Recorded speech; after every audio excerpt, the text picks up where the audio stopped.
For both you guys, what were they able to do in that 19-1 run in the third quarter to kind of take the lead back? I mean, they make a lot of tough shots. I think our turnovers and us not getting the ball to the rim. Sometimes we didn't even get a shot up. That led to transition, and sometimes guys got behind us. Iggy got behind us a few times. Other times they just scrambled. Clay go to one corner, Ian Clark in another one, and the paint is open, so they just had a lot of looks. And once Clay hit a couple, once Steph hit a couple, they can really get rolling. And at halftime, I told our team, they've been here before, a championship level team, and they're going to make runs. We just got to be able to manage them good enough to where we can win the game. And even when they went on that run, we were still able to go into the fourth with the lead. But down the stretch, to win games, you got to defend and you got to rebound. And when we had our chances on the offensive end, it was either a turnover or didn't get a great look. You got to give credit to what they did defensively. They turned it up. And then on offense, we have a good defensive possession and not come up with the ball. So, we weren't disciplined enough to close out and win the game. He said it all. For both of you guys, can you describe what having Nurkic back meant, and what was your reaction pregame when you found out he was going to play? I was surprised. I was surprised he played. Just seeing the progress he was making day to day, I didn't think he was going to play.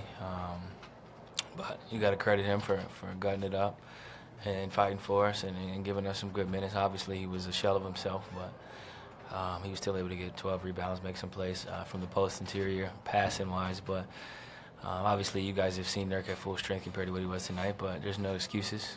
We didn't do a good enough job closing out the game. I had some bad turnovers that led to easy baskets in transition, and you can't give that team extra possessions. You can't give them those type of plays to where they can walk into threes or get easy leak-out dunks, and we did that, and especially myself, I had a couple turnovers down the stretch that I can't have.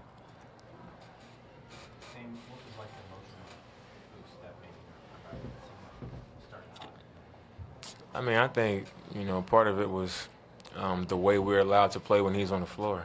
He's really good at setting good screens and then rolling to the middle of the defense and making the right decision, whether that's him floating or hitting the guy on the weak side and being able to get the weak side defender to commit to him so the weak side guy gets a good look. And, early he was dropping the ball off, guys getting dunks, hitting the weak side, swinging for threes, and he was giving them a lot of trouble.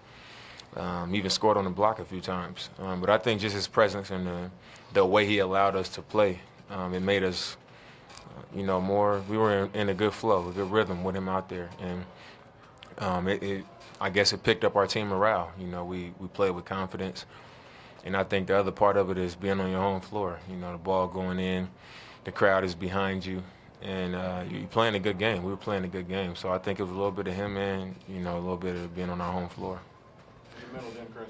Hey, Dame, has the temperament changed in the locker room now that you're down 3-0? I mean, obviously it's going to be, some frustration coming in after a game like this where we played a really good game. We knew they were going to make a run, and we had the lead going into the fourth, like I said. And, I don't think it's ever been done, somebody coming back from 3-0, especially against a team like Golden State. But as I'm sure a lot of you guys know, I'm not one to quit, and I'm very optimistic. So obviously this one hurt, to drop this game 3 when we had it. We were in a good position to win the game.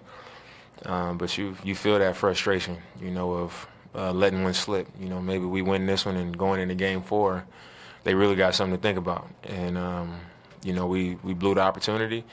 But at the end of the day, we still got games to play. And right now, you gotta have some pride and having a sweep on the line and try to go get this next one on Monday and then go from there, game at a time. Hey, to you or CJ, whoever, you guys talked about it 2 games ago about trash talking and things like that. What makes an effective trash talker, where you can talk the trash but still compose yourself to still produce on the court? I mean, anybody, I think most people you run into that's gonna talk trash in the NBA, they can back it up. Me personally, I don't do a lot of talking unless it comes my way. But as far as this series, it's been some back and forth, and I think when somebody says something to me and I say something back, or CJ says something back, they know that we can back it up. They know we can come back, and it's not all talk. And for them, and Draymond when he talks, you can't say anything about it because they've won all 3 games, and you got to respect it. But I think it elevates the level of the game because any true competitor, when somebody say you can't shoot or don't bring that in here, you're gonna want to bring it back in there and finish the play and show them, this is what I do. So I think it elevates the level of the game.